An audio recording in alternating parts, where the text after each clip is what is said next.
우리나라의 정주 및 도시 체계에 대해서 알아보도록 하겠습니다. 도시와 촌락은 상호 보완적인 관계입니다. 먼저 정주 공간이란 말이 나오는데 정주는 어렵게 생각하지 말고 주거 공간이라고 생각하면 돼요.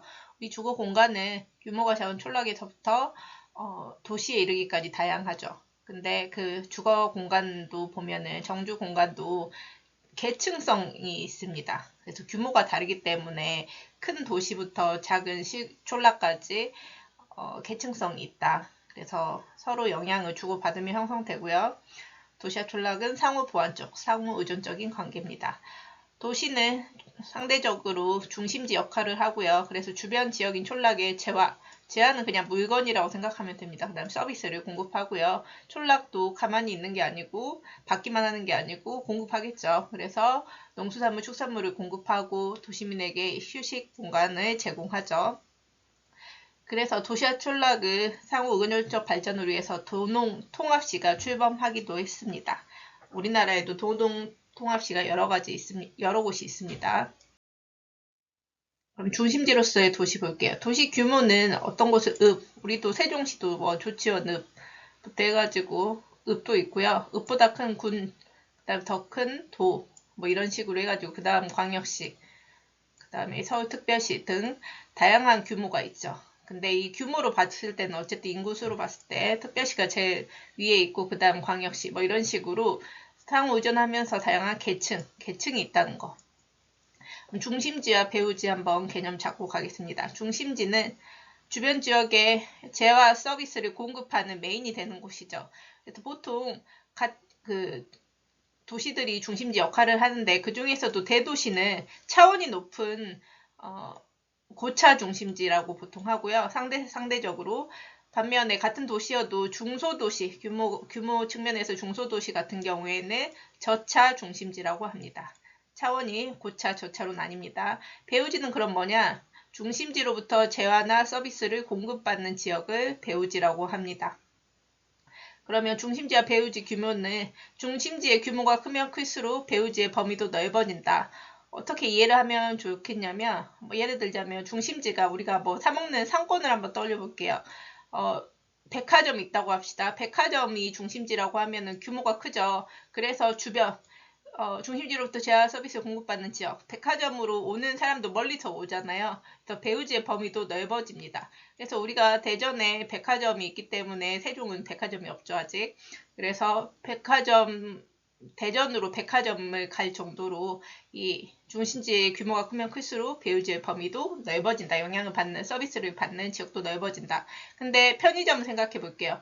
편의점은 규모가 작잖아요. 그래서 편의점은 우리 근처에 있는 사람이나 가죠. 그래서 배후지의 범위도 규모가 작으면은 넓은 게 아니고 좁아진다. 이런 개념을 잡고 가면 되겠습니다. 그래서 큰 도시들은 비교적 넓은 범위의 수요자를 대상으로 재화 서비스를 제공함. 그래서 우리가 대전 같은 그런 광역시들은 비교적 넓은 범위의 수요자 대상으로 재화 서비스를 제공하니까 우리가 그쪽으로 일하러도 가고 뭐 물건을 사러도 가고 그렇다고 이해를 하면 될 것 같아요. 그러면 중심지라는 것은 어떨 때 성립을 하냐? 두 가지 개념을 알고 있어야 돼요. 하나는 최소 요구치, 하나는 재화의 도달 범위 개념인데요. 말은 되게 어렵게 돼 있는데 이게 최소 요구치를 한마디로 하면은 만약에 편의점이 중심지라고 합시다.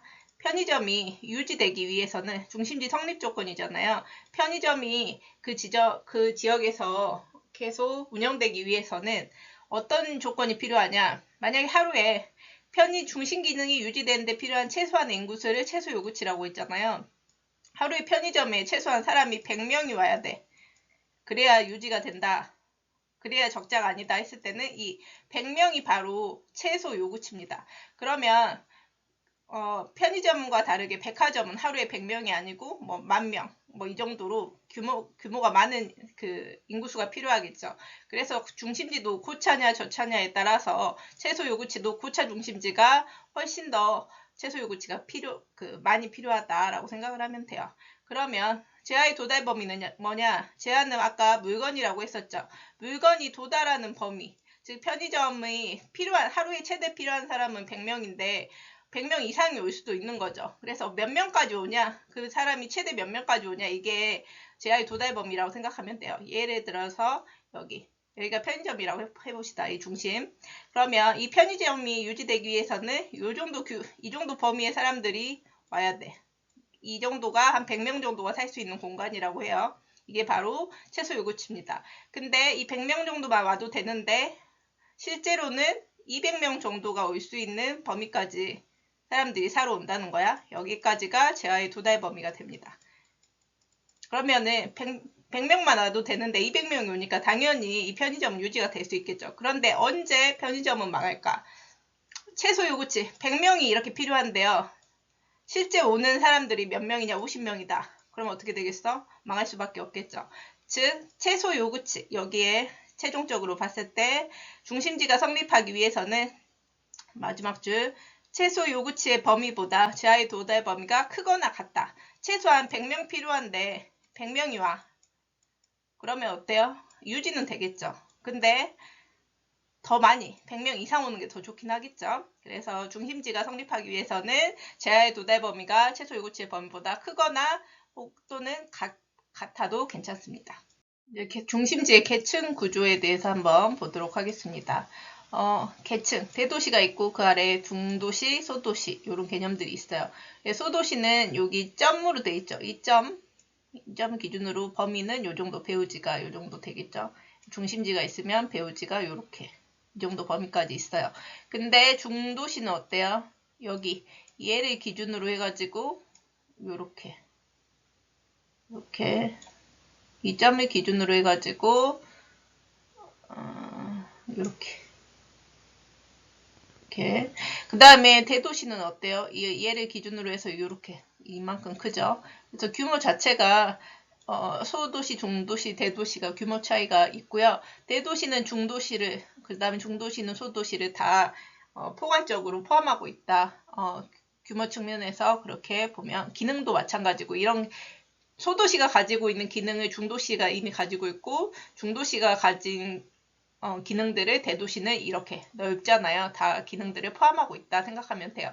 예를 들자면 중심지의 계층구조 아까 편의점과 백화점으로 사례 들었죠. 편의점이 그 파는 거를 백화점에서 다 팔아. 근데 플러스 뭐도 있죠? 백화점은 뭐 가전제품 이런 것도 다 있죠. 명품. 그래서 이 규모가 더 크면서도 그 안에 이런 소도시, 중도시가 갖고 있는 기능들을 다 포함하고 있다. 이렇게 생각하면 되겠습니다. 그 다음에 그러면 대구와 주변 도시 인구 및 서비스 기능 볼게요. 우리가 지금 세 곳이 나왔는데 대구광역시. 대구광역시는 광역시니까 인구도 많죠. 그 다음이 여기 구미는 공장들이 그 다음에 좀 있어가지고 대구만큼 기능이 많지는 않지만 어느 정도 공장도 있고 기능이 있고 상주시는 상주가 꽃감으로 유명해요. 그러니까 촌락이라고 생각하면 돼요. 그러면 인구 규모를 비교했을 땐 당연히 대구가 고차, 구미는 중간 규모 중심, 상주시는 저차 세 개로 비교했을 때는 그러면 고차 여기 했을 때 인구 및 서비스 기능 어떻게 되는지 볼게요. 고차 중심지인 여기 보면 됩니다. 대구광역시는 여기 보면 색깔이 교육 서비스업이 녹색이거든요. 이 녹색이 압도적으로 대구광역시가 다른 시에 비해서 높다는 걸 알 수가 있죠. 또 금융 및 보험 관련 서비스업 그거는 색깔이 파란색이거든요. 이런 식으로 확실히 다른 지역이 높죠. 이 금융 및 보험 관련 서비스업은 보통 기업을 대상으로 하는 서비스업이라서 기업 대상 서비스업을 생산자 서비스업이라고 합니다. 이런 고급 기능을 포함한 서비스 사업체 수가 가장 많고요. 다양한 중심지 기능 이런 기능들도 다양하게 있죠. 반면에 저차 중심지인 상주시는 기본 중심지 기능만 제공하고 서비스 사업체 수가 적다. 숫자도 적고 기능도 다양하지가 않죠. 그러면 요거 한번 보도록 하겠습니다. 이제 고차 중심지, 저차 중심지를 조금 비교를 해 볼 건데요. 이걸로 볼게요. 고차 중심지, 저차 중심지 하면 항상 생각을 편의점, 백화점으로 생각하면 편합니다. 고차가 백화점, 저차가 편의점. 그럼 중심지의 수, 편의점이랑 백화점 중에 뭐가 많지? 편의점이 많죠. 고차 중심지는 중심지 수가 적다. 저차 중심지는 많다. 백화점은 적은데 편의점 많죠. 배우지의 면적. 이걸 사러 얼마나 멀리에서 오냐 이겁니다. 그래서 고차 중심지는 백화점은 넓죠. 멀리서도 오죠. 반면에 편의점은 주변에 있는 동네에서 보통 오죠. 중심지 간의 거리, 중심지가 지금 백화점 간의 거리, 그 다음 편의점과 편의점 간의 거리입니다. 중심지 간 거리, 백화점끼리의 거리는 어때요? 멀죠?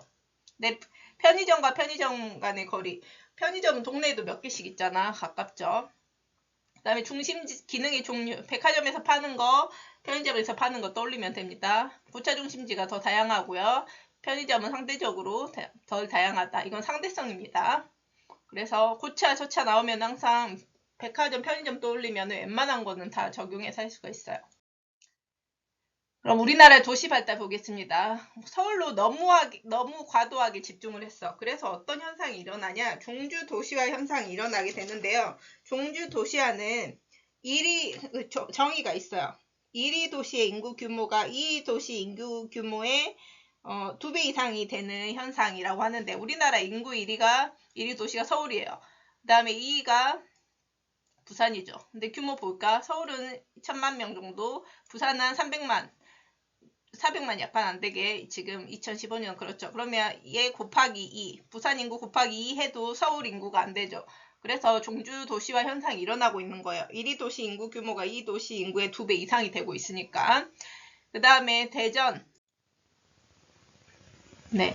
그 다음에 그 외에도 부산, 대구, 인천, 대전, 광주 등의 규모 큰 광역시들은 인구가 증가했고 대도시권이 또 확대됐는데요. 그 대도시가 있으면 그게 영향을 받는 권역들, 그거를 묶어서 대도시권이라고 하는데 대도시권이 확대됐습니다. 그 다음에 1970년대 이후에 우리나라 정책이 수출 위주의 공업화 정책이 추진됐어요. 그러면 수출을 뭘로 하죠? 큰 배를 가지고 수출을 했습니다. 그래서 큰 바다가 있는 쪽에 하다 보니까 우리나라 남동 쪽에 바다에 임해가지고 항구를 중심으로 해가지고 공업도시가 발달을 했어요. 그래서 대표적으로 포항, 울산, 창원, 광양, 여수 등이 있고요. 그 다음에 신도시, 위성도시라는 개념이 나오는데, 너무 대도시에 인구가 많으니까 인구를 분산해야겠다. 그러면서 나온 도시들이 신도시, 위성도시입니다. 그래서 보통 대도시 주변에 발달하는데, 신도시랑 위성도시의 차이는 말 그대로 신도시는 새롭게 지은 도시 맞아요. 근데 보통 어떤 목적으로 짓냐면 인구를 분산을 할 때도 주거를 좀 분산시켜야겠다. 사는 곳에 주택난이 심각하니까, 예를 들어 서울 같은 경우도 주택난이 심각하니까 이런 주택 문제를 해결하기 위해서 주거를 분산하기 위한 목적으로 보통 하는 게 신도시고요. 위성도시 같은 경우에는 이 대도시가 있어요. 그럼 예를 들어 서울 같은 곳이죠. 서울 주변에 인공위성처럼 서울 주변에 위치해 있는 도시들인데, 위성처럼 이런 도시들인데 어떤 목적을 가지고 만든 도시냐면, 어떤 A라는 도시 같은 경우에는 너희는 서울에 있는 군사 기능을 이쪽으로 분산시키자. 혹은 B 지역은 서울에 있는 행정 기능을 분산시키자. C 지역은 서울에 있는 주거 기능을 분산시키자. 등등등 다양한 이유로 서울 주변에 인공위성처럼 이렇게 있는 도시를 위성도시라고 합니다. 여기 하나 더 있는데, 지방의 중소도시 같은 경우에는 인구가 정체되거나 또 감소하는 현상이 또 나타나고 있어요. 즉, 과도한 집중이 되는 서울 같은 곳, 그 다음에 광역시 등을 제외하고는 지방에 애매한 포지션이 있는 중소도시는 이런 상태다. 그럼 우리나라 도시체계 발전 방향 보겠습니다. 우리나라 도시체계는 계층이라고 했죠. 체계가 1위 서울이에요.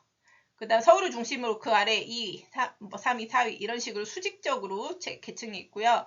그 다음에 그러다 보니까 어떻게 돼? 균형 있게 도시 계층을 만들자, 균형 있게 도시 체계를 만들자 해가지고 혁신도시, 중추도시 생활권을 육성을 하게 되는데요. 혁신도시가 뭐냐면 공공기관이 서울에 너무 많잖아. 그래서 공공기관의 지방 이전으로 균형적인 국토성장을 위해 조성된 도시로서 이렇게나 많아요.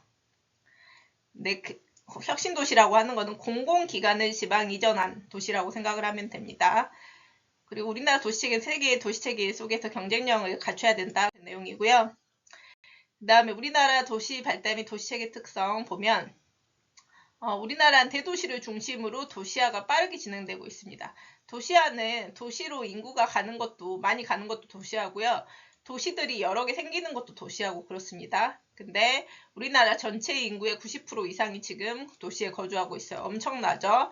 그러면서 이 말을 다른 말로 하면 도시화율이 90%를 넘어선다. 도시화율은 뭐냐면 인구가 100명이 있으면 도시에 얼마나 사냐 이거예요. 지금 근데 90% 이상 산다고 했으니까 도시화율이 지금 90%를 넘어섰다.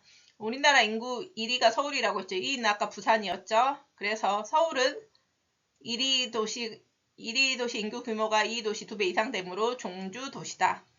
주인, 넘사 주인이 되는 도시라고 생각하면 돼요. 그 다음 여기 보면 도시 및 노선별 시외버스 운행. 당연히 큰 도시일수록 시외버스 운행 횟수가 이쪽으로 오는 사람이 많으니까 많을 수밖에 없겠죠. 그래서 시외버스 운행 횟수가 많을수록 고차 중심지라는 거 그렇게 이해를 하면 되겠습니다. 그래서 서울은 우리나라 도시체계에서 최상위 계층이죠. 그래서 서울이 가장 많고 그 다음 뭐 부산, 대구, 대전 등등이 있습니다. 그 다음 세계 도시가 우선 뭐냐 말 그대로 세계에서 어떤 뭐 금융 분야 혹은 뭐 서비스 분야, 문화 분야 등등 해가지고 세계적으로 유명한 중심이 된 도시라고 생각하면 돼요. 그래서 다양한 기능들을 하는데 세계 도시도 체계가 있어요. 계층이 있다는 거예요. 최상위 세계 도시가 있고 그 아래 주요, 그다음에 하위 세계 도시가 있는데 그럼 최상위 세계 도시는 뭐냐? 3대 최상위 도시가 있어요. 파란색인가? 네, 파란색으로 세 개 딱 표현돼 있거든요. 여기 보면 런던, 뉴욕, 도쿄입니다. 이 정도는 알고 있어야 돼요.